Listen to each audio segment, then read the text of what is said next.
What up, what up, what up, fam? So today I'm bringing Pat and his partners, or I guess, partners, Richard, to come on to talk to you guys about a $66,000 wholesale deal. And this, man, is from a drug house. I haven't got any crazy stories on drug house, so this will be the first. So, you guys, if you enjoy this, they're going to basically drop all the bombs, all the knowledge, the tips. So make sure you take notes, but most importantly is make sure that you implement, execute on the information that you're going to learn from this. So let me bring them on. This is like their second time coming on here. What up, gentlemen? What's going on, Khang? What's up, guys? Dude, good, man. Happy Wednesday. So, dude, let's not waste time. Let's just jump into it, and let's talk about this drug house, man. How do you guys make $66,000 off of a drug house? What's the story behind it? So let me provide some context here. Prior to me getting this drug house, I had just finished reading a book that told me to get out and network on Facebook, right? Get out and meet people who are in your industry, find someone who is, already doing the business that you want to do, and find a way to provide them value, right? So I get on Facebook, I join all these wholesaling groups, real estate investor groups, say, hey, I'm looking to maybe wholesale or flip a deal. Is there anyone in Sacramento that's doing that right now? So Patrick hits me up. He's like, hey, man, what's up? We should meet up. I actually am doing flips and I have a wholesale deal right now. So I'm like, let's go meet up at this brewery right down the street from my house. So we meet up. We hit it off. We're talking deals. I'm thinking maybe I'm going to buy a flip off this guy, one of these days, because that's what I wanted to do, was buy a flip, right? Long story short, we leave the meeting. He told me about wholesaling, how he had a deal under contract and to potentially JV it. So 2 days later, I hit Patrick back up. I'm like, hey, man, can we JV that deal that you had? And he's like, bro, I just sold it. And I said, how much you sell that for? He's like, $20,000. And that for me was like, boom, like proof of concept. I was like, man, I need to do this. So I'm like, hey, if I get a deal, can I just come to you and like you guide me through it? He's like, yeah, sure. So I wasn't going to Pat like, oh, hey, mentor me for free, or I wasn't looking to like, be some kind of parasite. I was going to get out there, find a deal, and then bring it to him, and then, JV from there, joint venture. So provide Pat value, So here we go. I get out there. I put out marketing material. I'm posting Craigslist ads. I get a call from someone's like, hey, I have a house. The tenants haven't paid me rent in 6 months. What would you offer me on it? So I was like, oh crap. Like it was off of the Google voice text, like, and calls. I hit up Pat. Pat, tell him what I said.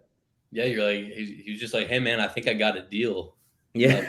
I was like at the groomer with my little puppy getting his hair cut. I'm like, shit, all right, well, what do you got? He told me about it a little bit. He had talked to the seller. They kind of were verbally agreeing on around 160. I think his name was Angel. Angel had told you, what did he tell you? He was like, he had a couple other guys calling and making offers between 160 and 170. And you guys verbally agreed on what, 170? No, so we agreed. So his tenants hadn't paid him in 6 months, and this guy's a retired sheriff, so he knew what he was dealing with. He's like, man, who can I offload this property to? Because it's got problems. He knew there was drugs coming in and out of that house. He's like, so he probably knew, oh, hey, I'm gonna sell it to this kid because I'm not gonna be able to sell it on the MLS. There's no way. So him and his wife, they're like, hey, we'll sell it to you guys for 160 grand. We're like, boom, great. We meet them at an IHOP, right? And we start building rapport. IHOP, baby. Yeah, hey, IHOP's where you get the deals done. No one knows that. Hey. We take a printed contract, and then we build rapport, start talking about the property. They're not telling us. They're keeping that like whole drug thing on the down low while we're sitting there. We lock it up in our contract at 160. The after repair value on this house was about 340 grand. So we knew, we were like, man, we'll at least to a flipper, we could at least make 40, but to like a landlord or someone that wants to move into it, we can maybe make more. Spread was big. Like anytime Yep. you lock something up at that price point. So we go to the property, and Pat and I start looking around, and we start seeing needles on the floor. There's two junk cars parked on the grass in the driveway. And then we start seeing people coming in and out, like, man, ratchet people just coming in and out. And Pat's like, we should probably, if this tenant's not paying, we should bring her a pie. Like, maybe we can get her out of the house, because she knew she was going to get evicted. They were already in the eviction process. Tell them the rest of the story, Pat. Yeah, so we really just wanted to get into the house so we could get some photos and videos and show to our buyers. This lady was not letting us in the house. She actually, the first time we showed up, the actual tenant who was living there came out and told us that she was the tenant's best friend and that the tenant was not home. And we kind of believed her that first time. So we realized at that point it was going to be very hard to try to get access into this property. So I think every day that week we went back with a pie or a bottle of wine. We were trying to get this lady to let us in the house just for 3 seconds. She started having like these big dudes start answering the door for her, asking what we wanted. We were offering them cash to just go in there and take photos and videos for us. Right. It wasn't happening. So, I mean, I had one of my good friends, he's also an investor, stop by. He was interested in the property. I think he made us an offer for sight unseen, or like not seeing the inside. He was going to be willing to buy it. And then I was like, well, why don't we just start asking people if they'd be willing to buy it with this non-paying tenant in place, and without seeing the inside. And we got a lot of offers doing it that way. And Rich, go ahead and tell them what you got for it. Yeah, so one of the problems, Khang, was that these people weren't allowing us access to the inside, and all of our buyers were like, well, hey, we need to see what that condition's like, because you already know they want photos, video, walkthrough, this and that. We weren't getting that. One of the times, actually, this big old buff dude came out. They were throwing a 49ers football party, and man, there was probably about 10 people in like an 800 square foot house, and it's like, boom, boom, we go there, knock on the door, and we're like, hey, we just want to take a look at the property. We're investors. He's like, you sure you guys not cops? And I'm sitting there like, he's like, I'm a 3-time felon. I'm not scared to go back. I remember that. And I'm like, man, we're never going to come. I'm like, we're never going to come back to this property in the evening, for one. So the difficulty and the problem that we had to go through just to like deal with that situation was something that not a lot of people would have done. Oh, dude, bro, dude, when he say that, bro, that'll probably get me pissing my pants, bro. I'll probably be out. Dude, I actually, when I first got into real estate too, man, I was so hungry for the deal. Dude, I did something that I'll tell you guys that nobody should do. So just to go off track a little bit here, this lady, right, she calls me up, she's motivated, went out and met her at her house, and I say, hey, it's late at night. She's like, it's the only time that I'm available. It's like 9 p.m., dude. And I say, well, you know what? And I say, well, what are you having for dinner, right? So basically building rapport. So she's like, I don't really know. And then I said, well, you know what? I'm just gonna, I'm here next to a Chinese restaurant here. Why don't I just grab you some compound chicken? Anyways, bro, so I got my food. I got her food, bro. I went there. And she said that, so she opened the door and kind of creeped down. She said she has to blindfold me. Oh my God. Dude, she said that I need to be blindfolded because I won't be able to withstand the condition of the property. And she said, it's the only way that I'll let you in is I have to blindfold you. And then, dude, and for whatever reason, bro, I let her did it, dude. Dude, I was crazy. Dude, I was so hungry, like, dude, I didn't think about anything else. All I thought about was getting this deal done. And so I don't recommend anybody, but that was crazy, man. We sit there, dude. Bro, she had chicken ducks, poo-poo all over the kitchen. Bro, it was nasty. And I was sitting there eating with her. Oh my God. Building rapport. Dude, building rapport. I was like, dude, listen, man. I was born and raised in a mud hut. this mail is just bringing me back to my country. Yeah, no, exactly right. Find a way to relate. So, But you now, so Richard, let me ask you, man. So what was the estimated rehab on this property? So it was about 800 square feet, and at the time we were running about $30 to $40 a square foot. That's typically what the flippers were running on a house like that. So that's the way we calculate what a rehab would cost.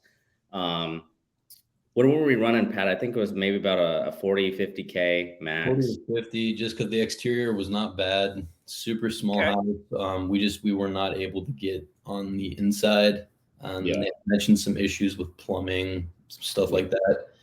So we really didn't have a set rehab estimate, but I would have said 40 to 50. Got it. Okay.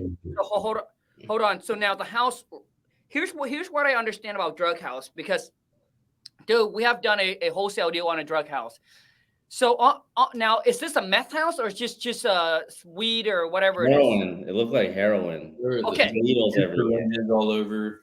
So, because from what I know, if it's a meth house or heroin, dude, basically, they like whoever's going to buy it needs to send an expert in there to evaluate. I can't remember the word, but they need to go in there and test to see how much meth or whatever it is that's been done in the house. And if it's over X amount of limits, dude, like you have to strip everything down to the stud. They have to go in there. They have to do the cleanup. It got to get approved by the city, because otherwise you're not going to be able to sell the house. Like everything got to go, and city got to okay with it. Like it got to pass a certain standard. Wow. No, yeah. I'm pretty sure they were just sitting in there smoking crack and shooting heroin. Pretty sure that's just what they were doing there, and just eating chips and shit. I don't think they were cooking anything in there. Okay. Yeah. The only time we got her out of the house was Pat bringing her by a pie and some wine. But after we had nothing else, she wasn't coming out at all. No. So we were running a little late on the contract. Like, man, we have this locked up for 30 days. Yep. What are we going to do here? So we had to work our sphere of influence. I talked to some of my neighbors who were in construction, and he was like, hey, actually, my brother and his wife are looking for a house. They just sold a bunch of land in Red Bluff. They have a ton of cash, and they love that area. I'm like, oh, man. And this is why I tell people, like, in your industry, in your business, talk to everyone about what you're doing, because you just never know. It took me 5 minutes to walk across the street and talk to him.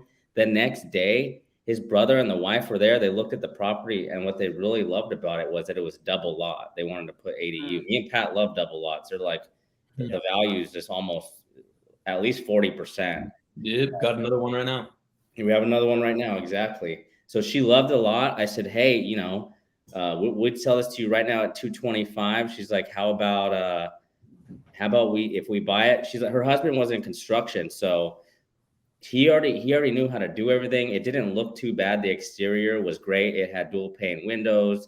The systems looked good. The only issue was the eviction that was already in place. So I said, look, you buy this, there's eviction already in place. Here's the paperwork. She's like, okay. We did a deal at $217,000. So it was like, we had used us buying it sight unseen, not vacant. We got some negotiated off that contract for that reason as well. So we dropped the contract price and sold it around 217, 220. Yep. And dang, okay. Yep. So you guys got it locked up on the contract for 160, came back and renegotiates and got the seller down to how much? 155 or 155? Yeah, 155. Gotcha. I mean, it makes sense. You guys can't go inside the house, and that's what the seller do. And then you sold for 217, make a 66K spread. Yep. The first crazy deal was the drug house. And one of the things I want to mention here is people that are just starting out, you have to find someone like Pat that's already been doing this for 4 years. I didn't know anything about wholesaling. Find a way to bring them value, and don't just try to, oh, hey, let me see how much I can take out of you. Bring them value. I didn't know anything. He walked me through the whole deal, and at the end of the deal, I paid him a sizable amount for helping me through it. And then fast forward, now we're in business together. We're started my first month doing 100K, paying Pat, and now we go into business together, and we're doing that consistently every month. So you guys are doing what, 85K, 100K every month? 85 to 110. I think Yeah. our biggest month was 120, high 120s, and we're doing 83 or 84 right now this month in January. Let's go, baby. Okay, so now so now let's move forward and talk about what is your guys' marketing strategies in 2023. Like, what's your guys' strategies? So we hired one of our biggest marketing strategy wasn't particularly marketing, but we wanted to hire a coach that would give us a blueprint from A to Z. And one of our biggest weaknesses, I'm just speaking for us, Pat, correct me if I'm wrong, was, systematizing, making an actual business, CRM, directing certain roles of the business, thing like that. So we hired a coach that helped us with the marketing tactic. Pat, you want to go into that? Like what we're doing for marketing? Yeah. So for marketing, we're sending out 12,000, a little over 12,000 postcards a month. So we're doing direct mail. Okay. We have a cold caller, and we are doing SMS text blasting. And then at the same time, we're still acquiring deals from agent outreach. So realtors are sending us their pocket listings. We do a lot of repeat business with agents, as well as we're just putting out offers on properties we see listed on the market as well. So MLS, postcards, SMS, cold calling. Yep. And a lot of our deals on the MLS right now, for people don't understand, is like we could make 200 offers and not get a deal, but then you can make 50 and get a deal. It's a numbers game, right? Yep. And we have a follow-up system. It's like a 4-touch follow-up system. It's phone call, email, text, and then follow-up. So you have to be like, not only do you make the offer, but you have to be consistent in following up with these people, because a lot of times it'll go under contract and then it'll drop out and they remember you the last time you talked to them. So, right. That's just on market, but we're scaling more towards off market 2023. Right. Gotcha, man. So now when it comes to MLS deals, you guys are submitting offer yourself, or you got a VA that submit offer? Do you guys have to provide proof of funds? Like, what's that look like? Yeah, we have, so we typically will go direct to the listing agent, let them double on that. A lot of times they don't want to, or they're not showing a whole lot of urgency about it. So we do have our in-house guy. His name is Sean. He's a great realtor. And we've done, over the last couple of months, probably 10, 15 deals with him, just him writing our offers for us. Rich is also licensed, but that kind of takes away some of the time he has for his acquisition. So we like to outsource that. And then we have proof of funds. We send in a bank statement as well as a hard money letter, approval letter, pre-approval. Yep. Gotcha. Okay. So you guys have an agent that work on your guys' behalf and that are just submitting offer. Yeah. And he knows the formula as far as saying how much you guys need to get the property under contract at a discount to make it make sense, right? Yeah, he's good at running numbers. Gotcha. Exactly. And now so when he's targeting these MLS, is he targeting them 40 days, 60 days? Oh, what's the criteria that he looks at? Or you guys look at? So I used to just do 30 to 40 days or longer on the market. Yep. We started making so many offers, we were running out of properties to offer on. So we're brand new, a week on the market, 2 weeks, 90 plus days. And every week, anytime a new listing pops on, our team is on it. There's probably not a property in Sac County that we don't have an offer on right now. Yep. Exactly. If it's distressed or even a little outdated, like that, we have an offer out on it. Sometimes we're like, man, we don't have any offers to put out today. So then we'll work off market, you know. So it's just all about how hard do you hustle, How hard and how hungry you are, man. Yeah, you got to be hungry. Exactly. Because it seems like Richard and Pat, they're eating really good, but they're still hungry, man. Yeah, absolutely. No, exactly. Yeah. Pat's dad actually has a bunch of commercial deals in Ohio. That's kind of like how Pat learned as well. So we want to go commercial this year by offloading a bunch of cash and start investing that way. So it would be easy to it would be easy to make $100,000 and be like, oh, okay, I'm gonna take my foot off the gas. But when you have like a bigger goal up here, it just pulls you upward, you know. So yeah, I think a lot of times, like for us entrepreneur, like once we hit a certain milestone, dude, like we'll celebrate for like an hour, maybe a day or so, and then boom, it's like the next mountain we got to climb. It's like the next mountain we got to climb. It's just like you just keep on going. And a lot of times, you know, I don't know about you guys, man, but I remember I said, dude, when I hit 100,000, I'm gonna chill a little bit. I'm gonna slow down, and boom, once you hit 100,000, you'll be like, oh shit, let's go, baby. Yeah. You get all excited, dude. It's almost like a fish, dude. And so, and I remember saying the same thing when I hit 1 million. I said, when I hit 1 million, dude, I'm gonna chill. I'm gonna go on the beach. I'm gonna sit there. I'm gonna relax. Never happens. Wife and I went on, boom. It's just like, dude, we would come back, and we just hustle some more. Exactly. We just want that red Ferrari like you have. So you know. I'm sure that you guys can buy a couple of those. So you guys are located in Sacramento, California? Sacramento, California, yeah. Gotcha, man. So because people always complain about, you know, I'm in California, man. Houses are expensive here. You can't wholesale. Nobody wants to sell their house for cheap. And here you guys are cranking out 6-figure a month like no problemo. Yeah, it's all about how hungry are you, you know. You can't have excuses, and it's like a mindset thing. Not a lot of people, I think, have our mindset. So it's rare. You know, I've been like this my whole life, or just super competitive, you know, waiting for opportunity to just skyrocket. And then once you find it, you're like, man, now you just feel unstoppable, you know. So Matt and I have same mindset, so it just goes together good. Nice. Now I want to know is how much you guys spend per month on marketing? Like, what's your guys' cost on marketing per month? You know, we're only budgeting about 10 to 15 grand a month. Damn. Okay, so 10 to 15,000 per month on marketing. How about your systems, employees? What's that look like per month? So for the systems, I mean, we have 500 to 700 a month for our texting, 100 a month for our CRM, and then all of our employees right now, we don't even consider it overhead because they're basically correct. It's commission based. Commission based. Yep. So zero overhead on employee. Correct. The biggest difference that I think we've made in, at the end of last year was we added a transaction coordinator. It makes life so much easier. She's awesome, and we pay her $500 per closed transaction, for a lot of work. So nice. Nice. Now let me ask you guys this: do you guys have a call auditor? No. Okay, so like, I'm just sharing what works for me.